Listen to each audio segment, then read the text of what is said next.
It involves 4 stages that are the main stages, but they are overlapping. We cannot say that they are watertight compartments. And evaluation comes as a last stage.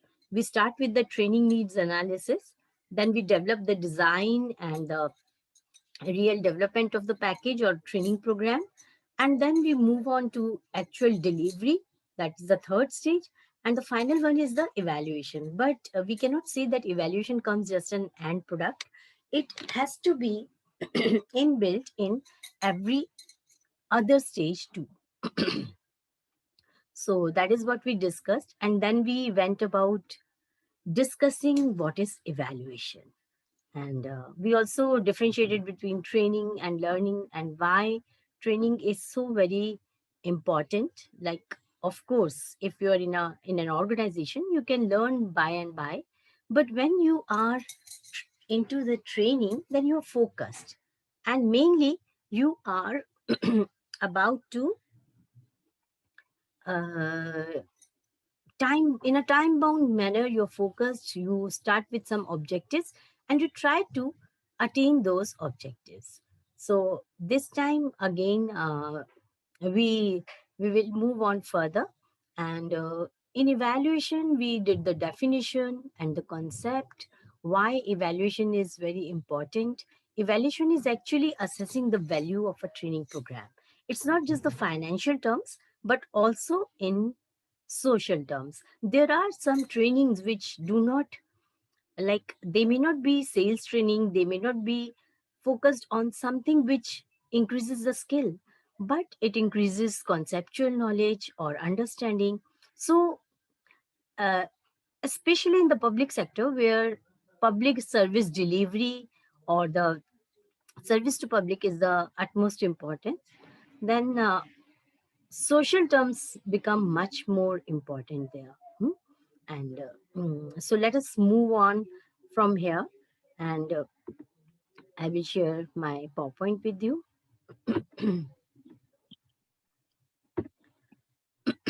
So are you able to see the slide? And I think we stopped here last time.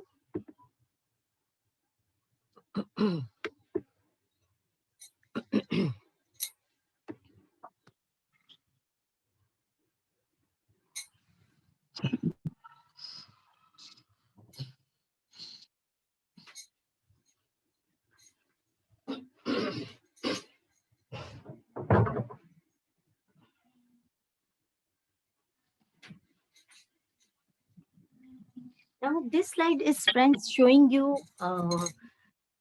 concern for evaluation of training. Like, there will be different people involved at different time and at different places. So when we are doing evaluation of any training, the time at which we are doing evaluation becomes very important. So the main players here would be the training institutes here, and training institutes are definitely involved in a very big way. Why? Because they need to prove to people that their trainings are the best, or they are very competitive. They're giving very they are giving trainings at the efficient trainings at a lesser cost, and so on. And because they need to get more and more offers for the trainings, so training institutes perspective is very, very important. And in fact, they should be, ideal situation would be that they are involved in training needs analysis also. They help the organizations in training needs analysis also, and later on with the implementation will be there, of course, that is their prerogative. And then also the evaluation. No doubt that their main part will be in design and development of training and implementation of training. So the managers, training managers here in the training institutes, they are more concerned about how the training goes, and mostly at the reaction level trainings. And then we have the second player is the people, the key people who are involved in training. And people are, like, people is a very broad term here, but mainly participants, Mainly people who are concerned with training, who want to send people on training, or people who are who are involved in almost every activity of training. So mainly the participants, of course, because it is their knowledge and their skill that is going to uh, enhance, and they are the ones who will be key players. A lot depends upon them, what feedback they give, how they perform in the tests. That is very important. So people, they have a concern for evaluation of training, because if they have some training in which it is already proved that it is a good training and it provides these skills, then they will not be wasting their time going in a lesser training. They will be going in the best of the trainings, and they can also choose and pick up, and their time will not be wasted. The time will be invested in enhancement of their performance, their knowledge, their skill, or their attitude. Then the third perspective is from the client organization. By client organization, here I mean the people who send for training. It is quite possible that the same organization in the HR department is holding the trainings, but mostly HR departments are not so full fledged in most of the organizations, so people are sent outside for training. So the client organizations are really uh, concerned about the performance of their employees, and their main motive behind sending their people on training should be to increase in their to see an increase in their performance. And yes, anybody want to say anything?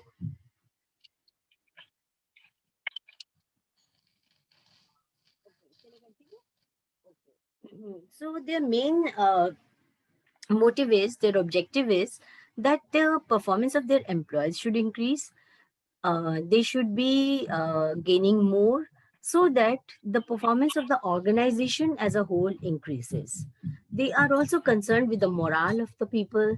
They're also concerned with the motivation in the people.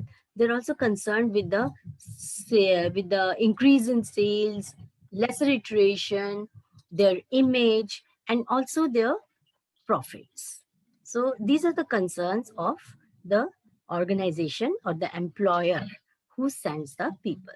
Then we have funding agencies. It is quite possible that the client organization and the funding agency are the same. In smaller organizations, generally this happens, but there are funding agencies which are independent of the client organization also. So their concern is that the money should be allocated at the right place. They should be investing in trainings which are good for them, and not wasting their time and money. The resources are allocated at the right place. So funding agencies really look at the results of the organizations.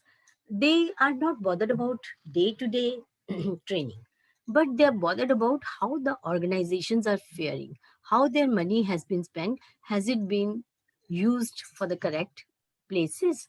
It could be only the senior management in the client organization who are funding the training, or it could be an external source like the United Nations, the DOPT, or some other like the Department of Education in Government of India. It could be these sources. So their concern is the right money should be spent at the right place and right time. Now, this is actually a training evaluation quintet. If you are an evaluator, then you must be concerned about who is involved. And as I mentioned before, evaluation will differ from time to time. Like if you're doing evaluation in the training institution only, where participants are learning something, then the methods you adopt and the way you go about it and the people who will be involved will be different. And if it is being done in the organization, like you want to see the impact of certain trainings over 10 years, then the people involved will be entirely different.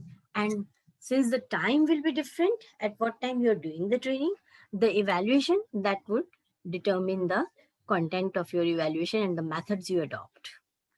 So the in training evaluation, the quintet is generally the senior management who take the decisions. Like they take decisions for a certain training or the fund allocation. Hmm?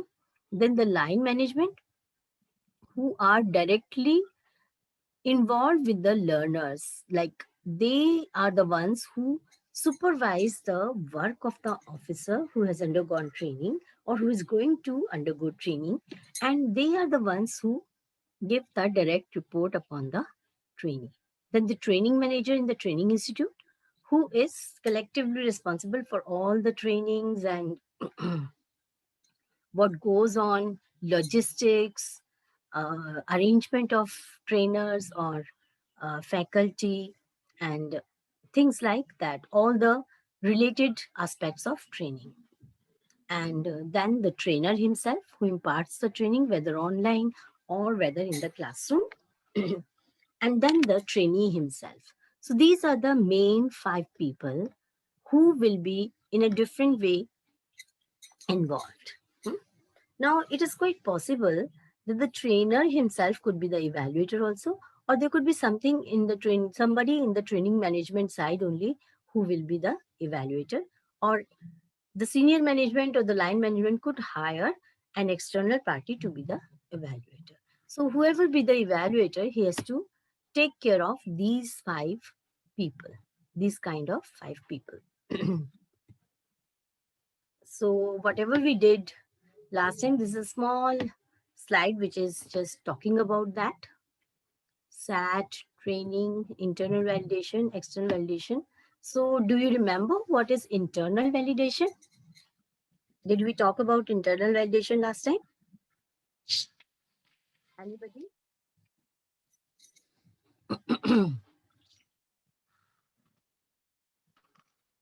Yes, ma'am. Told. Tell me what is internal validation?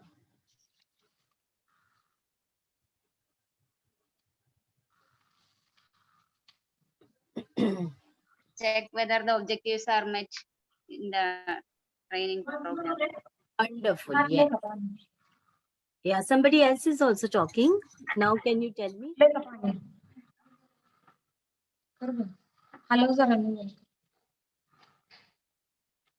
Internal validation deals with those tests and assessments where you check whether the objectives of the training that you started with are met or not after completion of training. And most probably it is done in the training institute or the classroom, or when and at the time when the participant is leaving the training, when he has completed the training and he is going to leave the training. Now, what do you mean by external validation?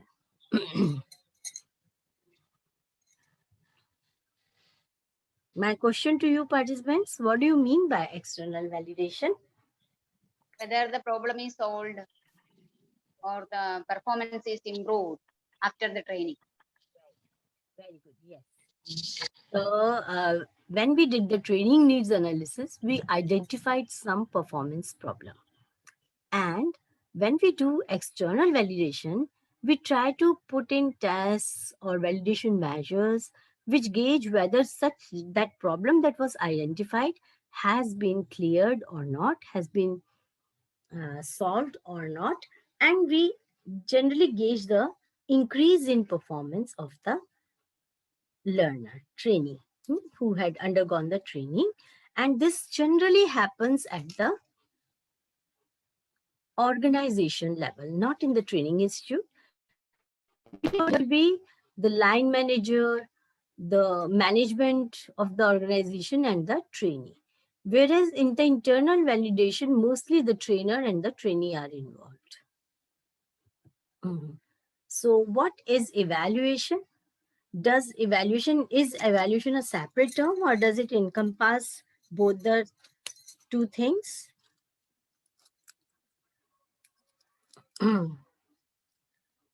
Actually, if you're doing evaluation, internal validation and external validations are the things that you automatically do under evaluation. Like it is a combination of these two.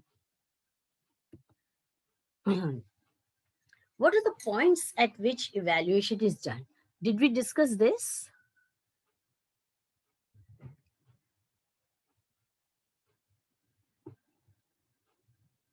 What are the main points when we do the evaluation?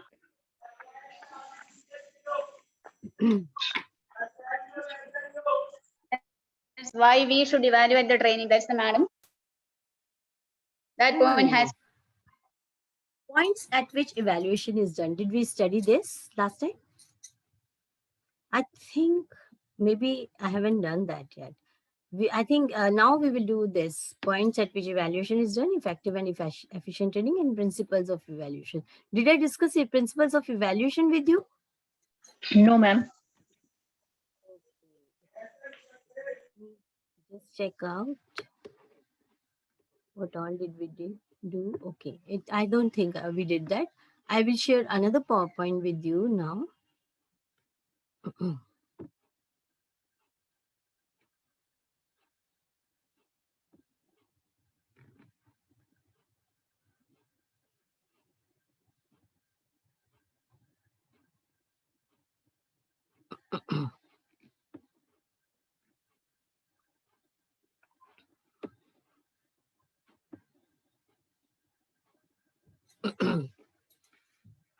So I'll share something else too.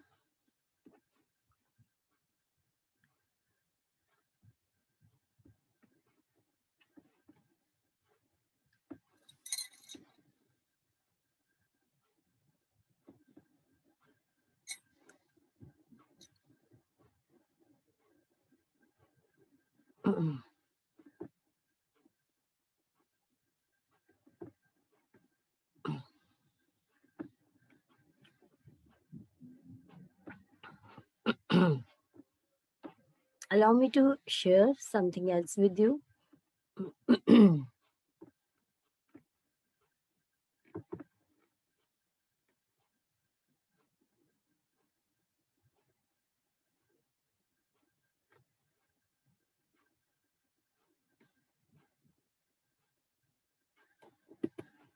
So, we will be discussing now the structure of training evaluation.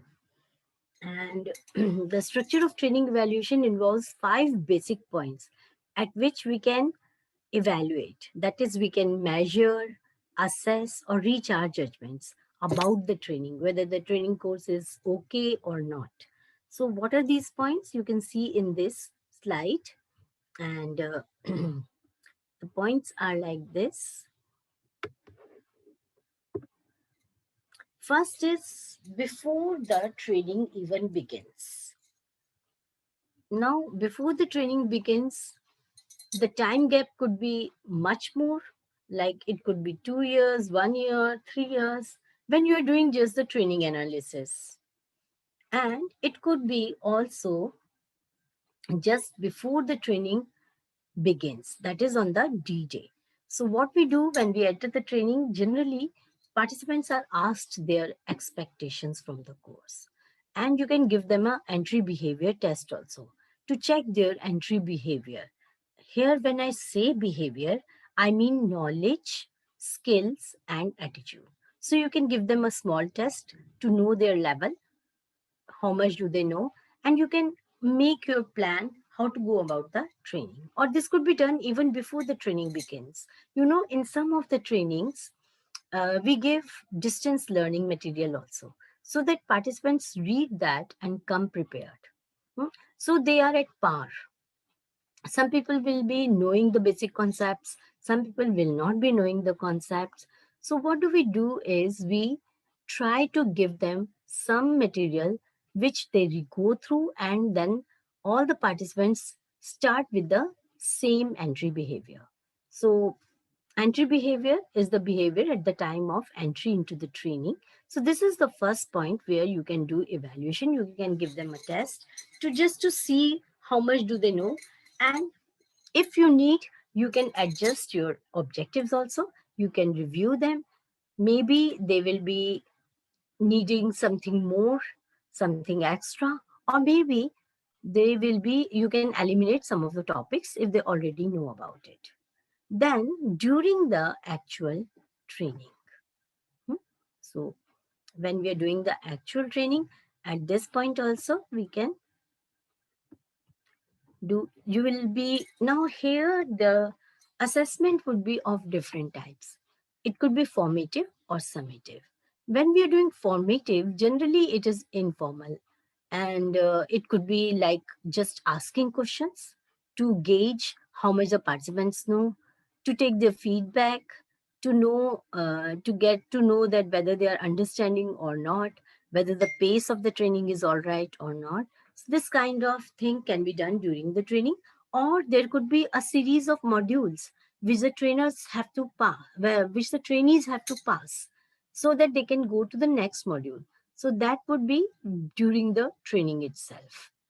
Then the third point is at the end of the training, and also when the participant is leaving the training and trying to go to the workplace. So till here, from point 1 to 3, generally we are checking the reactions of the people and also trying to measure how much learning has taken place. How have they fared, and whether did they like all the topics, or do they want some topics to be eliminated from the training, or they want some extra topics which should be included in the training. Hmm? So this has to be gauged from the participants. And at the time of leaving the training, at the point 3, the trainees are prepared for transfer of learning. So how much they will be able to apply to their workplace. Whatever they have learned during the training, whether they will be able to apply it here. So you can give them a test. You can even give them a test here, which could be a summative kind of test. Like you can, if it is linked with promotion, or it is linked with some increments or some career progression, then they can be given a test which will declare them whether they are suitable for that promotion or not, or career progression or not. And generally that is done here when the training is over and the participant is going to the workplace. Now at the workplace, that is the fourth point, it cannot be done immediately the next day the trainee comes to the workplace.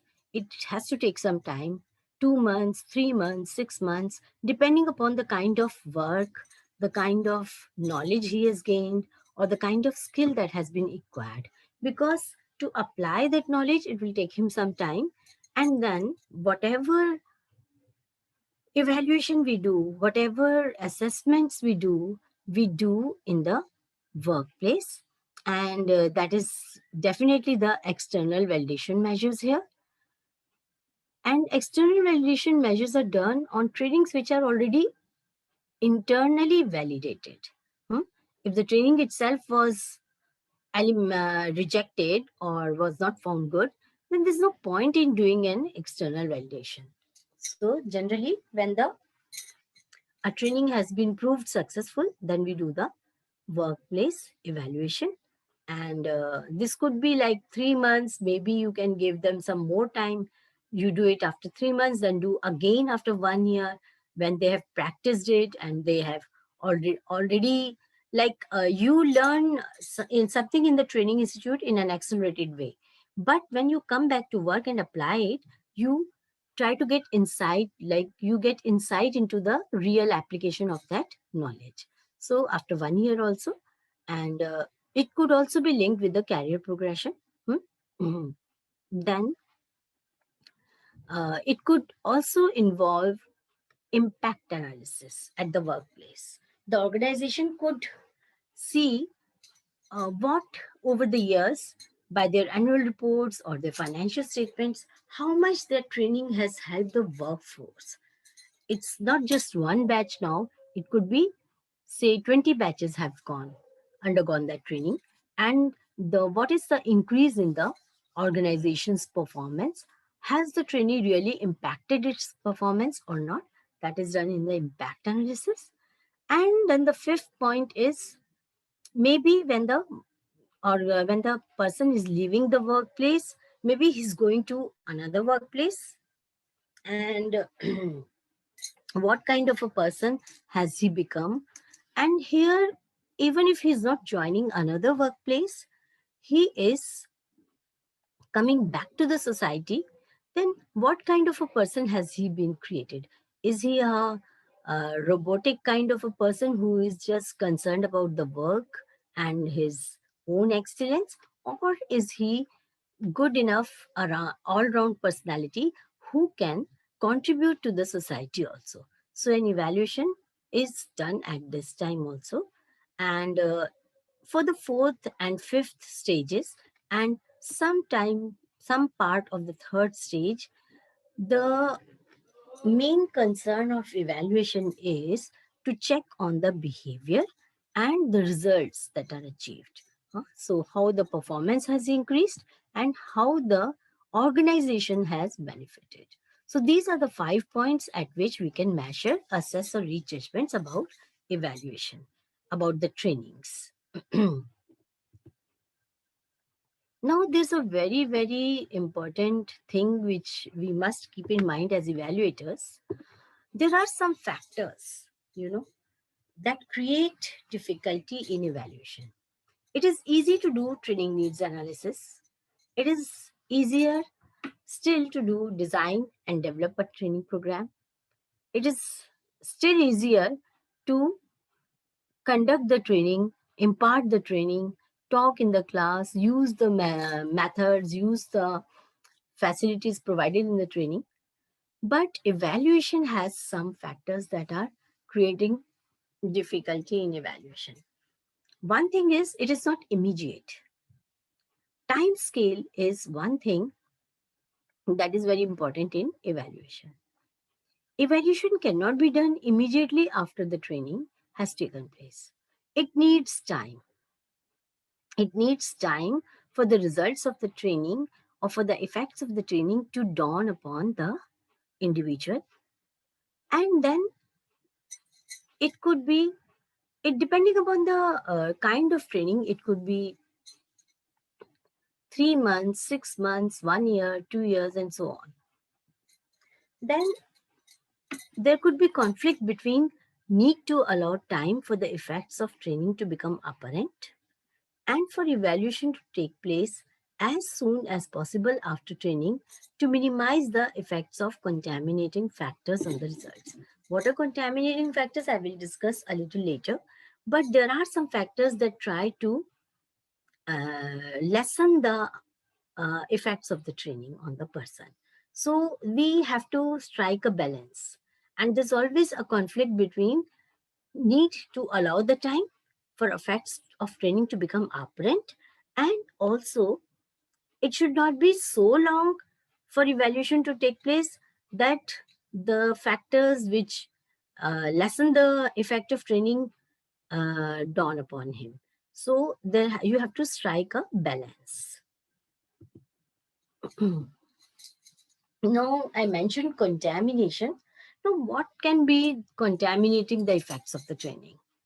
There could be some changes in business objectives, like the person was sent for a sales training, but now he's been put into marketing, or the changes in technology and systems. He was given training in some kind of technology, but that has become obsolete, and the organization decides to buy new technology. There could be a conflict with the leadership style of the managers. The manager may be thinking that the training is not good enough, and what is the need for doing it? And it could be also that the leader or the manager wants that something should be done only his way and not the new way that the trainee has learned. And there could be changes in work method or culture. People don't give a damn about training. People may think he has gone for a holiday, he has enjoyed himself, had good lunch, and went to an exotic place, and now he's come back. And or there could be changes in work method. Now organization has decided, or the leadership has decided, that this is not the way that the person would work. Then it could be a conflict between implementation of training and non-training interventions. Now, by non-training interventions, I mean that there could be many things that are not connected at all with the training, but they do not allow him to show the effect of the training. For example, the person where he's sitting and he's doing work, he is not able to concentrate. There's a lot of noise there. So that is a non-training intervention. Or his morale has become down because the manager does not like the new way he's putting up work, and he says, no, my own style was better. The earlier way, you will do only the way I like you to do. And he's not allowing him to use his knowledge and skills that he has learned in the training. So there could be, that is another non-training intervention, and that may lower his morale. And then there could be work group pressure. People keep on saying that this is the way it is done, this is the way it is done, and we do it like this. So why do you want to do it in a different way? So there could be a decline in motivation. So these are the contamination factors that play and lessen the effect of the training. Now, measures for supervision to be effective. So it's a good idea when people are getting trained, the employees are getting trained, the supervisors should also be given training and told that how the people who have undergone training, they will be working. Then review selection criteria and procedures. People should be deployed at places where they can use their knowledge and skill. The new learned knowledge and skill can be learned. And whether the old procedures should be now eliminated, or there should be some changes, or they should be simplified, that has to be reviewed. Then increase the number of meetings between supervisors and their managers so that the leadership style does not come into conflict. Review the content and priority areas of supervisory jobs. Increase delegation to the supervisors. That can be done.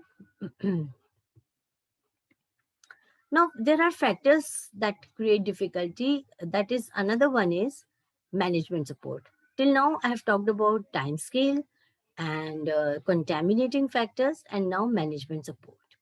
So you need to work closely with the manager.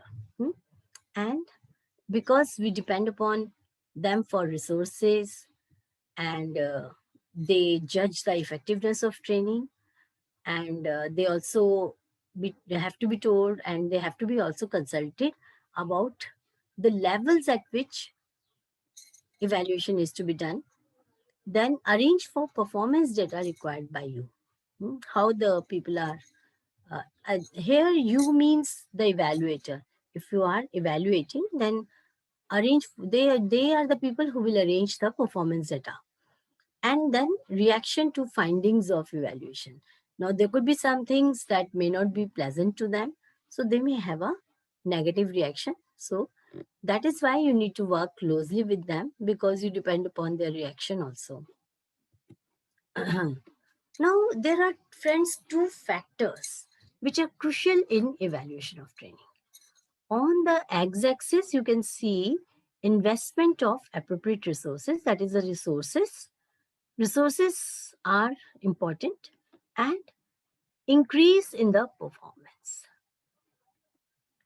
So if you remember the definition, evaluation is assessing the value in financial as well as social terms. So finances and our resources, the money we spend, becomes quite important when we are trying to evaluate a kind of training, any training, and also the gain in the performance of the employees. So that takes a precedence. Like, these are two important things on which we can measure the evaluation. We can do evaluation of training. Now, if you look at both of them, I showed you on the vertical axis, we gauge the performance, and on the horizontal axis, it was resources. So for performance, there are some parameters. There are generally two parameters based on which you can evaluate. First is the training needs analysis. What does the training need analysis give you? Anybody? What do you get after doing the training needs analysis? Objectives of the Objectives, really? Anybody else? What do we get after conducting a training needs analysis? It helps to identify the gaps in the performance, the desired and actual performance. Very good. Yes. Actually, after doing a training needs analysis, you get a list. You get a list of needs. You get a list of places where you need to give training, and based upon that, when you are designing the training, you set the objectives of the training, isn't it?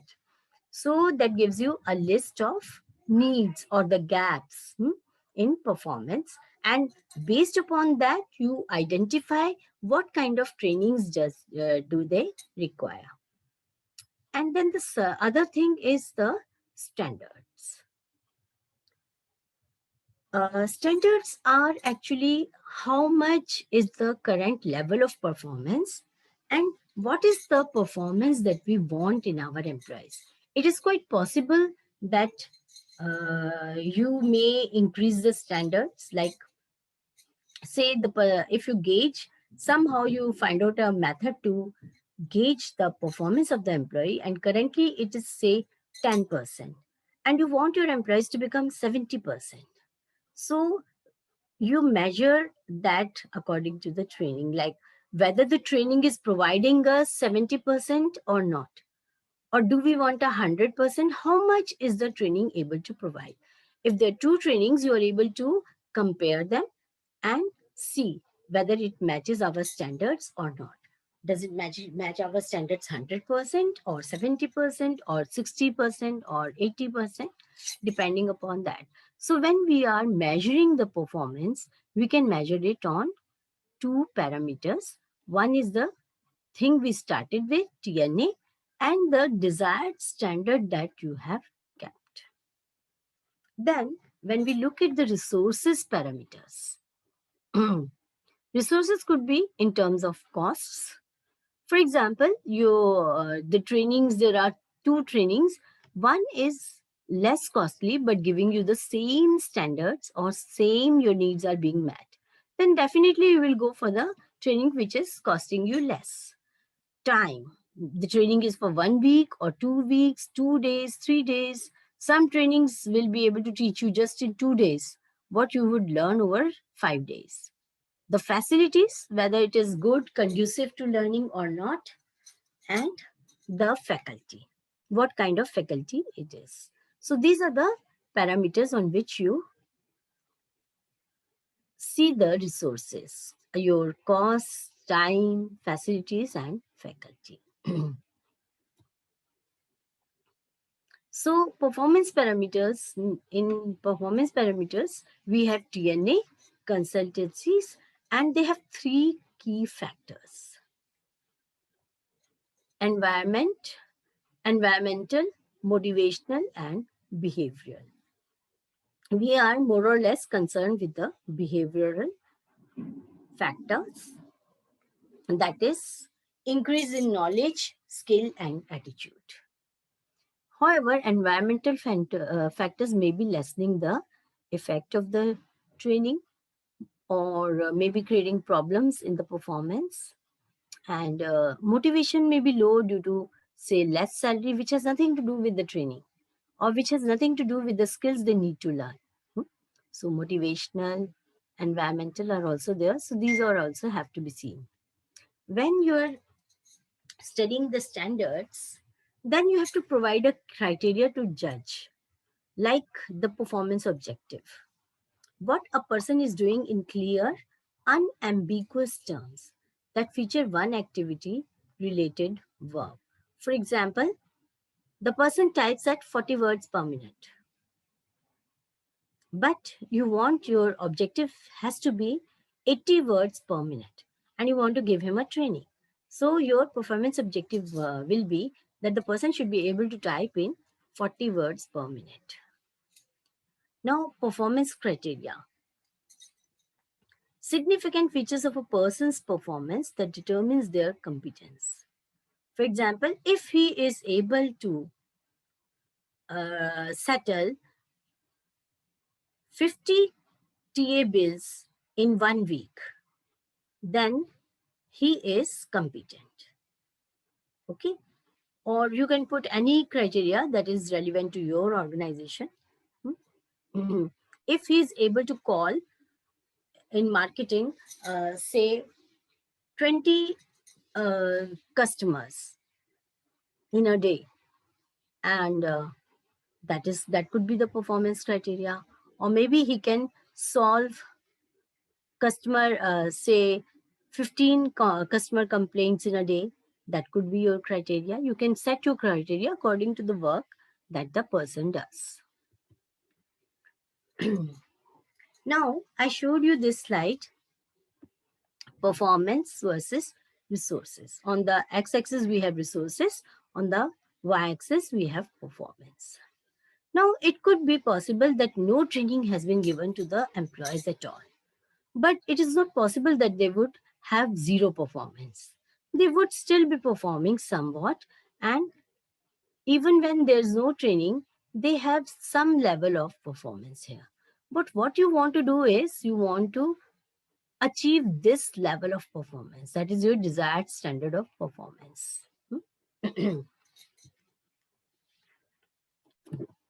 So look at this slide now. Now you see two triangles here. One is yellow colored and one is pink colored. The yellow colored's lower portion cannot be seen because it is overlapped by the first triangle. And this yellow triangle represents a training that is able to achieve the desired standard of performance. And the pink training is the one which gives some performance increase up to this level only. But it is not able to reach here. So such a training which is not able to give you the desired standard of performance, that is called an ineffective training. And effective training is the one which gives you the desired standard of performance in the employees after they have undergone the training. Now, mind you, in both the trainings, the resources spent are the same. Both the trainings are consuming the same resources. It could be in the form of time, cost, facility, faculty, etc. So naturally, the organization will opt for an effective training which is able to give them a desired standard of performance. Now, look at this slide. There are two trainings and both of them are able to give you the desired standard of performance. Both of them train the participants in such a way that whatever you want them to perform, they are able to do that after doing these two trainings. You can see only the first one, which is the yellow one. You can't see the triangles portion behind the yellow portion because it is hidden by that. So the first yellow training is consuming your resources from here up to this level. This much of resources are being consumed. It could be time, it could be money, it could be faculty, it could be facilities. Only one trainer was required. It was done in 2 days. And the venue was good enough. They gave food also, everything that you required, facilities. But this training, it was done in a 5-star. The food cost was very much. There were 3 trainers. It took them 4 days because half of the day they would be playing games or they would be just going somewhere for a visit or something. And resources, it cost the organization a lot of money. So which training is efficient? The one which is yellow, which is using only small amount of resources as compared to the other one. So it is the efficient training. Naturally, the organization will opt for a efficient training. So as an evaluator, you have to see, first of all, whether the training is effective or not, and also whether it is efficient or not. For example, there's a training which is training 20 peoples efficiently, very less resources used. But there are 1,000 more people available with similar needs. And there could be a training which is training 1000 people, but it is not giving the desired level of performance. So you have to make a judicious decision which one to opt for. So friends, let's have a small break here and we will go on with this slide. And let's have a 10 minutes break, a tea break for you, and then we will come back. Okay, so I'm just pausing my video here.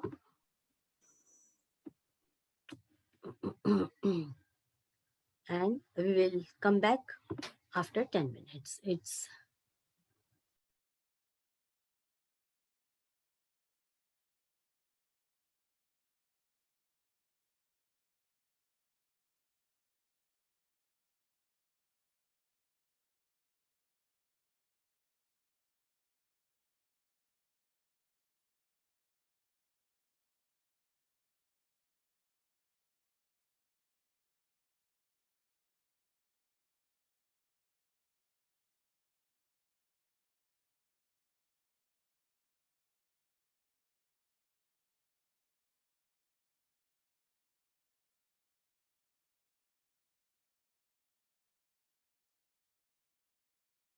now, and can we start the class? Are you people back?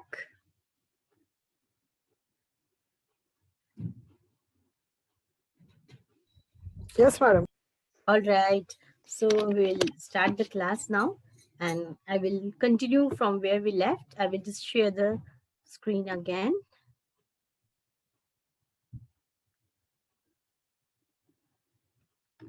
I think we were here, and yeah. So as an evaluator, what we discussed till now is you have to make concern about efficiency of a training as well as effectiveness of training. I think you have understood what is the difference between an effective training and an efficient training.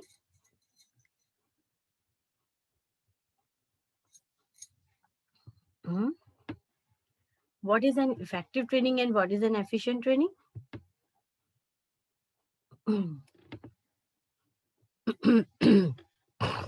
Anybody? This is my question to you. What is an effective training? Which training will you call an effective training? Ma'am, less resources are used and performance is enhanced. That is actually an efficient training. When efficient training is possible, like we should go for an efficient training unless we shouldn't go for an efficient training unless the performance standard is met. If we cannot. The criteria of effectiveness has to be seen first. The training should be effective. That is, it is reaching the performance standard that we want. Otherwise, there's no point. It is quite possible at places that you will not be able to get 100% desired standard of performance. And there are two trainings which are not able to do that, but one is doing 75%, the other is doing 70%. And the one which is doing 75% is taking a lot of resources. Whereas the one which is doing only 70% of your desired standard of performance is taking a lesser amount of resources. So that is efficient in terms of both the trainings are not so effective, but somewhat effective. But one is taking lesser share of resources. So that is an efficient training. So the evaluator has to strike a balance between these two. Now let us have a look at this slide.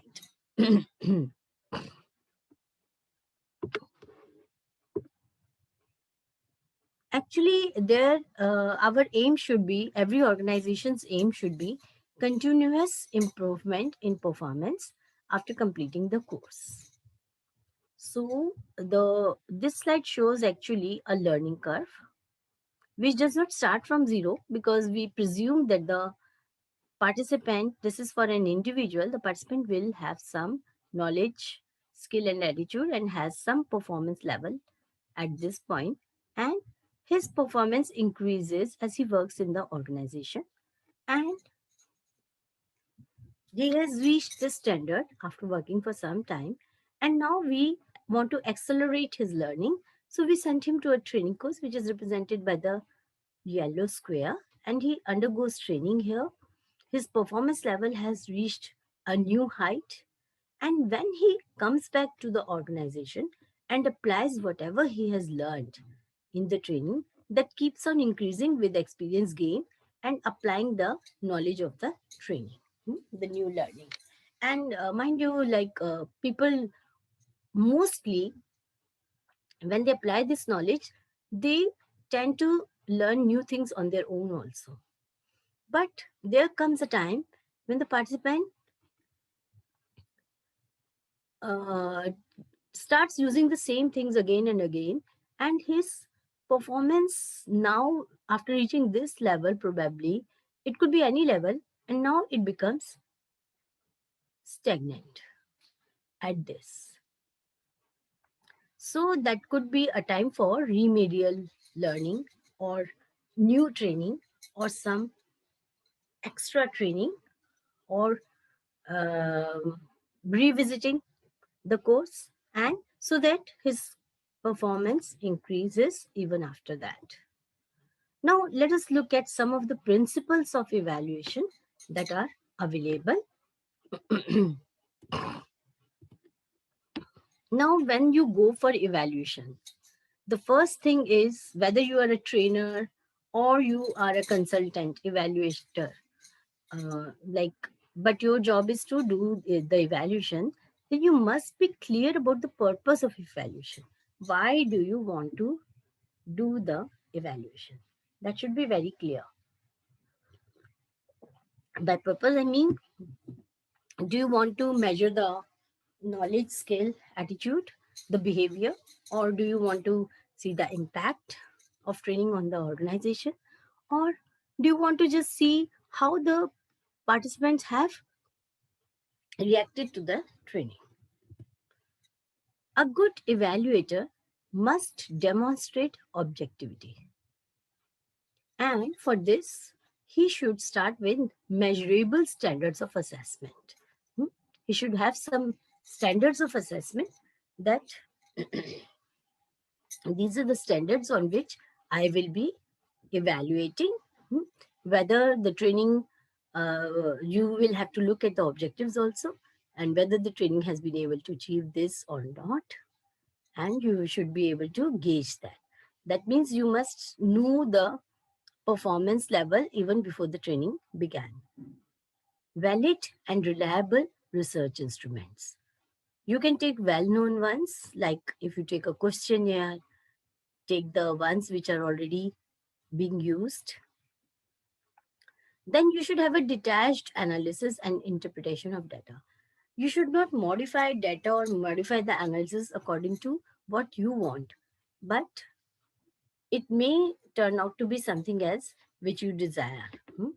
So be prepared for that. For evaluation to be reliable, the results should confirm, irrespective of the method used, to gather the data when repeated by the same trainer again. So the evaluation should be reliable, and you may perform it again and again, whatever method you use, your questionnaire or whatever, then you should get the same results every time. The data you get should be the same. Evaluation has to be accepted as a process rather than an end product of training. It has to be a continuous process. Evaluation has to begin before the actual training activity and must end much after conclusion of visible training. So we start with even before the training begins, and your activities should start from there only, and it must end after conclusion of visible training activity. That means the training has finished, but you may be measuring performance at the job level. It must be comprehensive enough to provide qualitative data. So you must get qualitative data, that is directive. It guides the trainers for the current training effectiveness and to improve subsequent training. Evaluation design should be tailor-made to suit specific training levels and standards. You cannot do this that there I did an evaluation for one organization and the same thing can be applied to another organization also. That is not done. And generalizations drawn from one evaluation design may not identify the needs of training meant for different set of objectives. So it will be different for different organizations, different for different kinds of training also, and different for different people. Ma'am, can you please go 2 slides back? All right. This is one. Previous one, ma'am. This one? Yes, ma'am. Thank you, ma'am. Can you move ahead?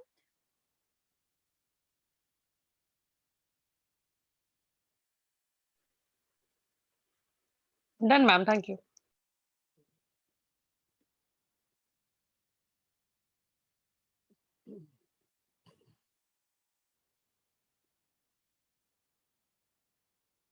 Now there are some purposes of evaluation.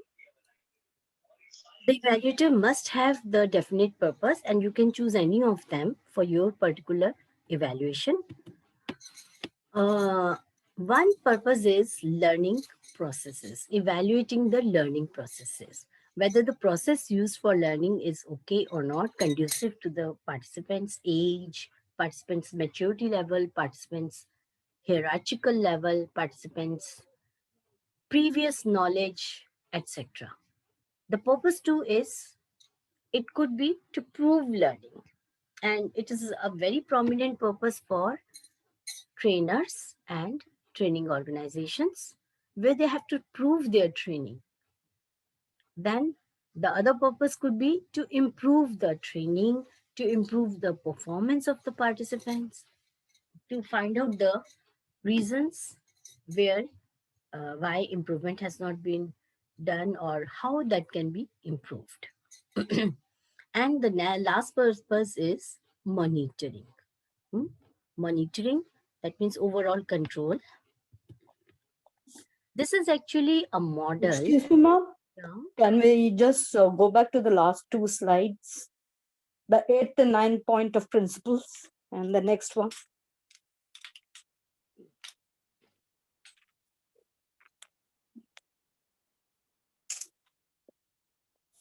Thank you, ma'am. Okay, so these were the principles, and now I have started with purposes of evaluation. What could be the purposes for which the evaluation is undertaken? That exercise when you take for evaluation, what could be its purpose? Now there are 4 identified purposes. Learning processes. Second is proving learning.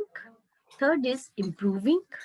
And fourth is the purpose for monitoring.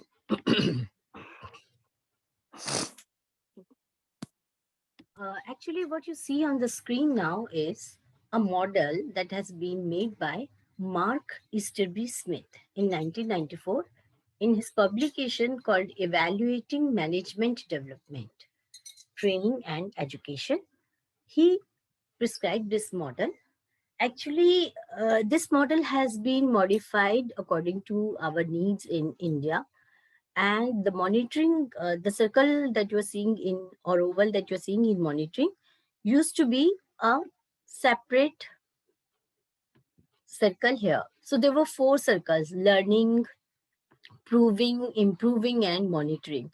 So there were 4 circles here separate. They were not like put one over the other in the actual model. But just to demonstrate here, I have put it over the other circles, over the other purpose, because monitoring is such an activity that is in learning also, and especially in Indian scenario, we have monitoring everywhere in learning, improving, and also in improving. That is why it is just a depiction, but there are 4 purposes. Now, when we are talking about learning processes, actually the focus here is the person. Like it could be, you could say that it is individual based, and people who are working in the organization, how do they learn? Training within a client organization, that also depends upon people. So here people are the most important resource, and focuses on individual. Here focusing attention on processes used to create optimum conditions for people to learn and develop, both at the organization level and also at the training level in the classroom or even in online training. So when we are trying to see how to create optimum conditions so that people can learn best, how can that be done? They can be done by having good training materials, having faculty who can deliver effectively, having equipment or things where people can learn. Once I gave a training in Microsoft Office, and what I realized was people did not have access to hands-on exercises. They didn't have access to systems, and I had to show them on the screen only. But that is not the optimum condition to learn, because unless, for example, if you're teaching, experts should be able to do it on their screens side by side. There's nothing learned by first learning in the classroom and then going to the lab and trying to apply. If they're able to do it side by side, that is the optimum condition for them to learn. So these are the things that we evaluate in learning processes. This is just one example. There could be a number of things. And they provide a satisfactory learning experience both on and off the job. And people, the individual has ability to access both its processes and the outcomes of learning. So that is the purpose, one of the purposes for evaluation. The next purpose is proving.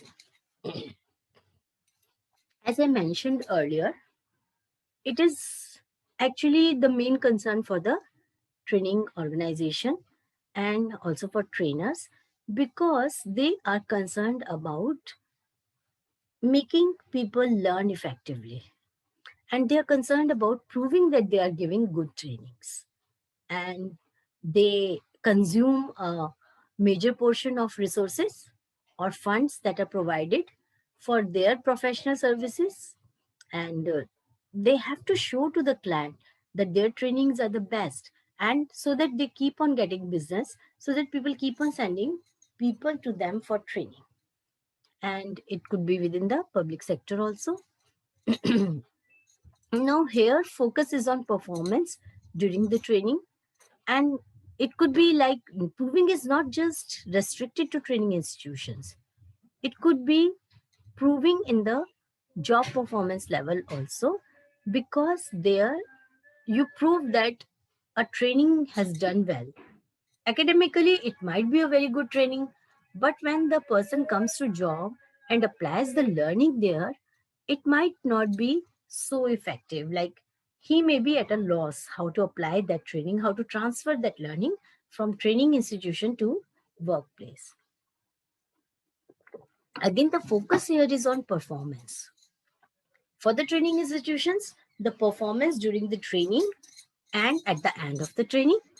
And for the organizations, here the focus will be on performance during the job, that they are able to finish that. They are able to do the job effectively, their performance has increased. And here we confirm the worth, value, and impact of the training in respect of individual for job and organization.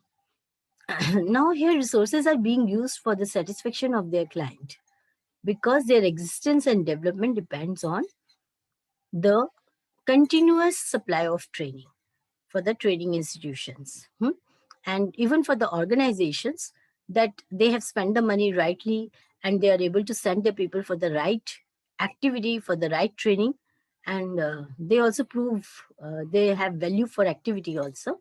So that is important for them. So this could be a very important purpose for the evaluator.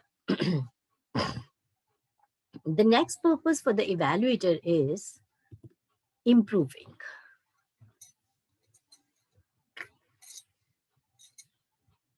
Mainly the client organization's concern here is to improve the performance. But I'm not saying that it is restricted to the client organization. It is true for training institutions, trainers also. But let us look at the client organization first. Now the performance of the employees. If it is a government organization, then the government employee, otherwise the private organization, the private employees, the performance is a major concern. And they will be approving nominations for other trainings also. And the feedback of the participants will tell them that which are the areas which were not so good in the training and which are the areas which were good. So they will keep on continuing with the areas that were good, and they will want to eliminate the ones which were not good or improve upon them, or they may want to increase something else. And then they approve the nominations for the training. It is for training institutions also that the training design, the training material, the facilities provided in the training institute, or the faculty, they need some improvement. So the feedback of the participants tells them that what they need to improve, whether lesson plan has to be improved, the sequence has to be redesigned, or some materials have to be added or eliminated. So these are for the concern of the training institution or trainers. Now, when we are talking about improvement, efficiency, quality, or services to customers and beneficiaries become a prime concern for client organization. People who have gone for training, are they able to work more efficiently now?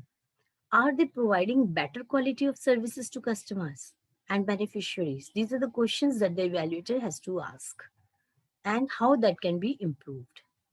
Enable decisions about performance improvement through training, and examining the quality and relevance of training material, and to enable maintenance मतलब आप खुद रहते हो तो थोड़ा maintain करके रखते हो। हाँ, कैबिनेट भी अपने तरीके से बना लेते हो। पीछे का एरिया खासकर इतना गंदा है, मैं तो वहाँ जाती भी मुझे जरूरत पड़ने में मशीन ऑन करती हूँ, मशीन ऑफ करती हूँ। हेलो बेटा, कैसे हो exam? you need to mute your mic. Somebody has to mute her mic.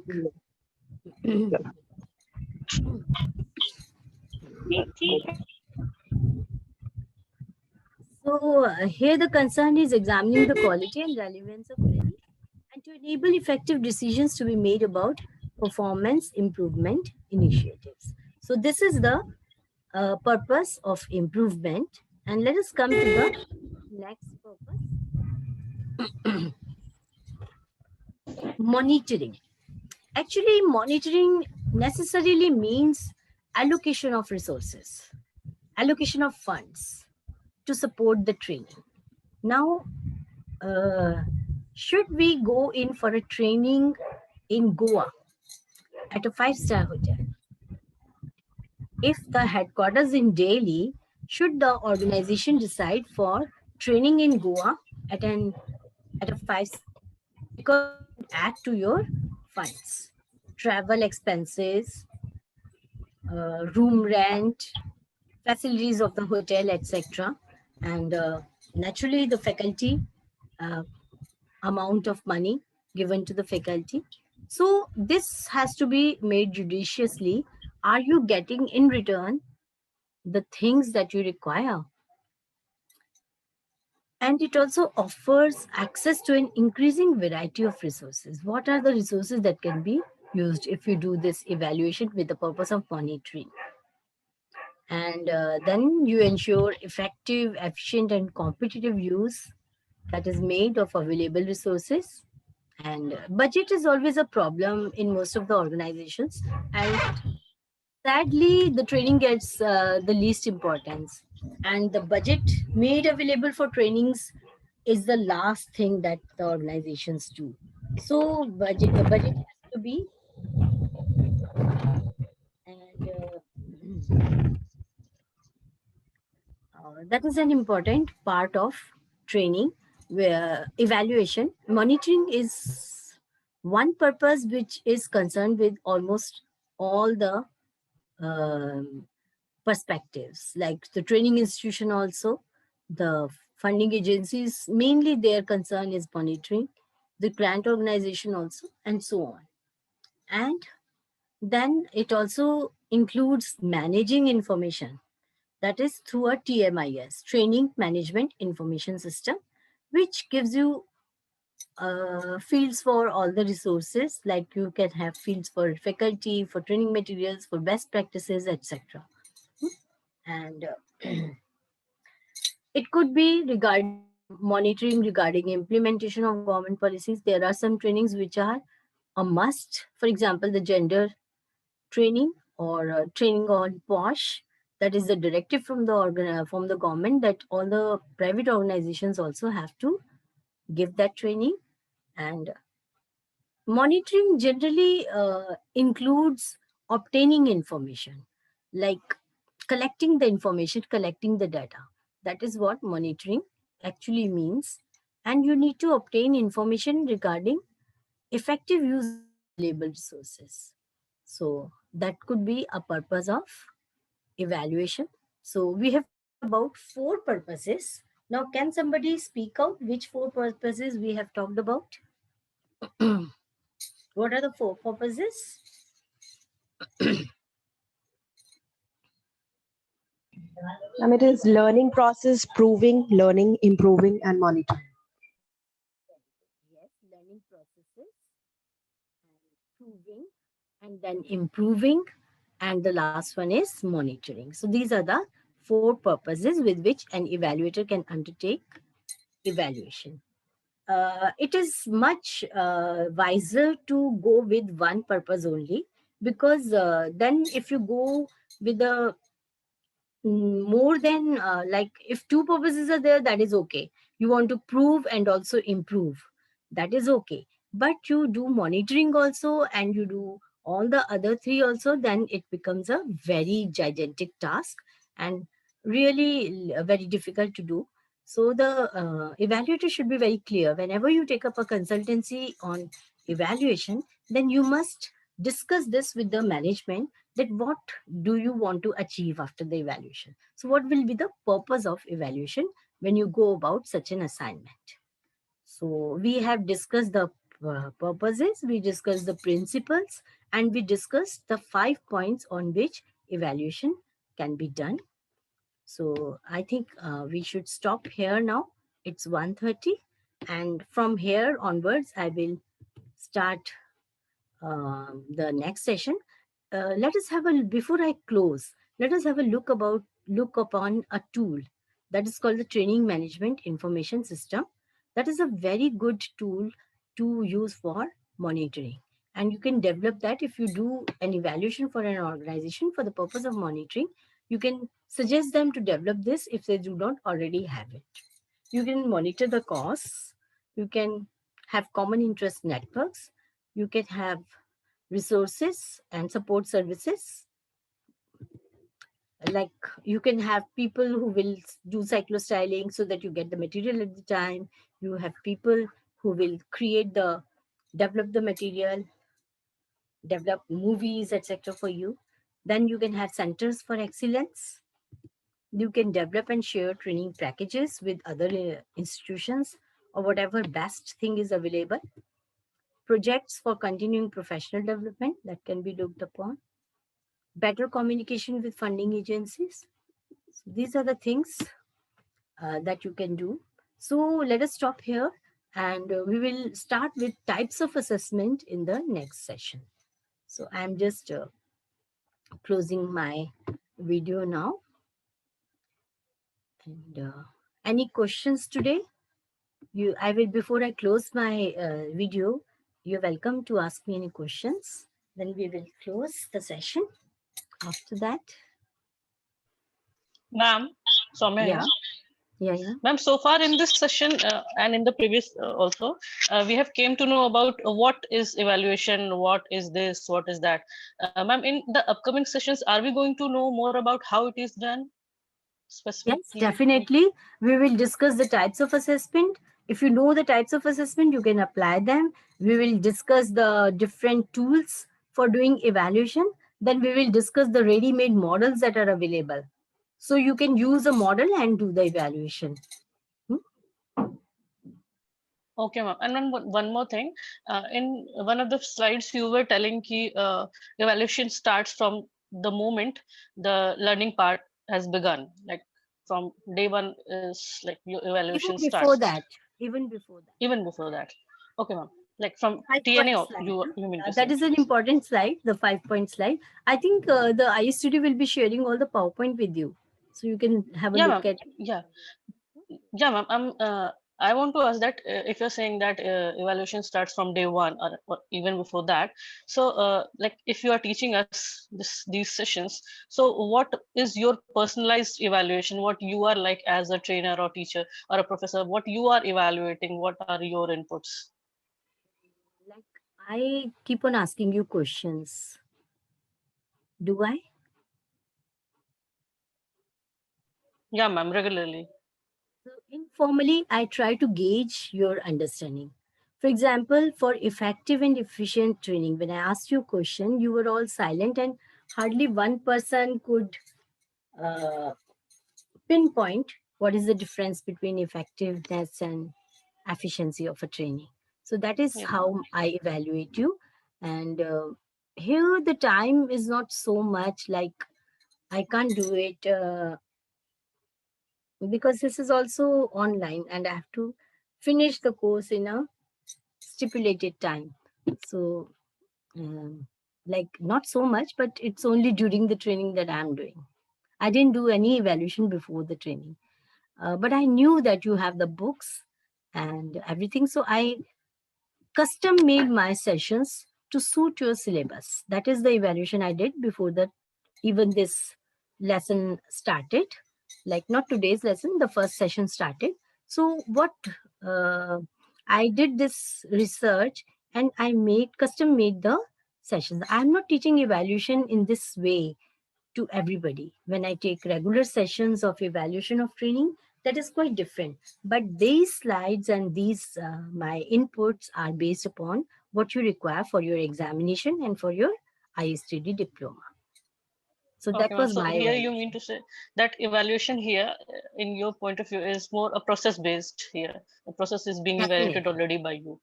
And okay. Because I Thank you, didn't ma'am. do beforehand, so I can't do an individual evaluation. But whatever is given to me, based upon that, I'm doing. So just Thank you, ma'am. satisfy you? Okay. So can we call it a day now? Okay, thank you very much. And we'll meet again next Sunday. Thank you, ma'am. Thank you so much. Thank you, ma'am.